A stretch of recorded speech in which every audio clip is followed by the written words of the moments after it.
Hello, amazing people, and a huge, warm welcome to today's video. It is an absolute joy to have you here. Before we dive into this wonderful and inspiring story of accidental genius, I want to take a genuine moment to send my very best wishes to you and your loved ones. Wherever you are in the world, I truly hope you are feeling strong, healthy, and full of positive energy. Now, let's travel back in time to a chilly evening in 1905, to the city of San Francisco, where a simple mistake by an 11-year-old boy would eventually lead to one of the most beloved frozen treats enjoyed by millions around the world today, the Popsicle. This story begins with a young boy named Frank Epperson. Frank was just 11 years old, a curious kid who loved to experiment and tinker with things, like many children his age. He was outside on his porch, mixing himself a drink using a cup of water and a powdered soda mix, a popular treat at the time. He was stirring it with a small wooden stick, the kind you might use for a craft project. For some reason, he got distracted. Perhaps he was called inside for dinner, or maybe he just forgot about it, and he left the cup outside on the porch rail. Now, this was not a planned experiment. It was a complete accident. He just left it there and went about his business. That night, the temperature in San Francisco did something it doesn't always do. It dropped below freezing. It became unexpectedly cold. The mixture in the cup, left there all night with the stirring stick still in it, did what water does when it gets that cold. It froze solid.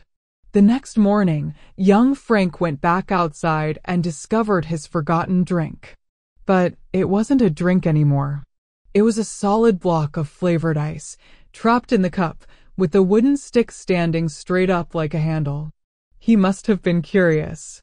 He ran the cup under some warm water to loosen the ice, and then he pulled on the stick. Out came the entire frozen block, now a perfect, handheld, frozen treat on a stick. He licked it, and to his surprise, it was delicious. It was a sweet, flavored ice lollipop. He loved it. He started making them for his friends and family, and they loved them too. He originally called his creation the Epsicle, a combination of his name, Epperson, and the word icicle. It was his own little invention, a fun secret he and his friends enjoyed for years. He didn't think of it as a business idea. It was just a cool, tasty accident. Frank grew up. He went to school, got a job, and became a businessman.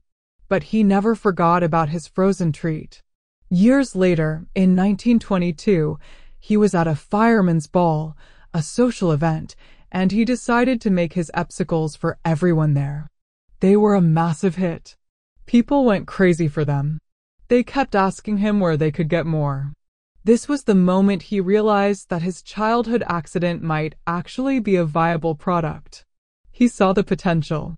He started selling them at a nearby amusement park, Neptune Beach, and again, they were incredibly popular. In 1923, he decided to make it official. He applied for a patent for his frozen ice on a stick. A patent is a government license that gives an inventor the exclusive right to make, use, or sell an invention for a certain period of time. He was granted the patent in 1924, and he began selling his treat to a wider market. It was around this time that his children started calling the creation a Popsicle, combining the word pop, a cute name for their father, with the end of icicle. Frank loved the name. He thought it was catchier and more fun than Epsicle. So, he officially changed the name to the one we all know and love today, the Popsicle. He started a company to produce them, and they began to appear in stores.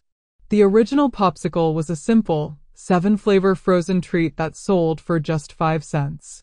It was an instant sensation, an affordable luxury during the tough economic times of the Great Depression. The beauty of Frank's invention lies in its perfect simplicity. It solved a problem people didn't even know they had: how to enjoy a frozen treat without a bowl and spoon, in a way that was clean, portable, and fun.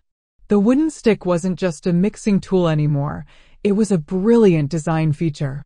It was a handle that prevented your hands from getting cold and sticky. It made the treat perfectly mobile. You could run around and play while eating it. This was a game changer. The story of the Popsicle is the ultimate example of a happy accident. It is a testament to the power of curiosity and not dismissing a mistake. Frank didn't look at that frozen cup and just throw it away. He was curious. He investigated. He tasted it. He shared it. And years later, he remembered it and had the vision to see its potential. He didn't have a team of scientists or a huge corporate budget.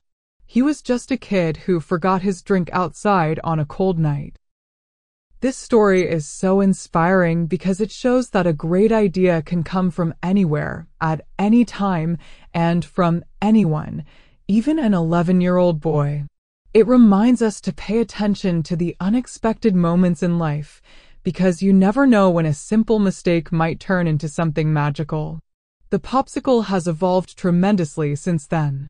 There are now hundreds of flavors, twin pops, sugar-free versions, and creative variations with ice cream and gum in the center.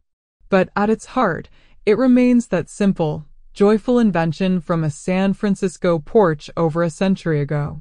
So, the next time you unwrap a Popsicle on a hot summer day, remember Frank Epperson and his fantastic accident.